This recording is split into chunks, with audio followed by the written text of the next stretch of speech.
பழனிசாமி. நான் ஒரு விவசாயி. இந்த 50 வருஷமாக நாங்கள் விவசாயம் பண்ணிகிட்டு இருக்கிறோம். இப்போ இந்த 50 வருஷமாக சாப்பிட்டு நான் இங்கே தைரியமாக இருக்கிறோம். இப்போ இன்னும் அது ஒரு இதை போட்டு எடுத்துகிட்டு இருந்தால் விவசாயம் நல்லா இருக்குது. சாப்பாட்டில் நல்ல சக்தி இருக்குது. இந்த வருஷம் வர்றது இப்போது வரப்பட்ட இல்லை. சாப்பாட்டில் ஒன்றுமே பண்ணல.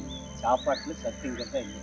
இந்த மருந்து இருந்து அதையும் இதை அந்த காலத்துலேயும் எவ்வளோ ஏக்கராவுக்கு 7 கோடி 6 கோடி 7 கோடி வந்துட்டு இந்த காலத்தில் 4 கோடி மேலே வர்றதில்லை.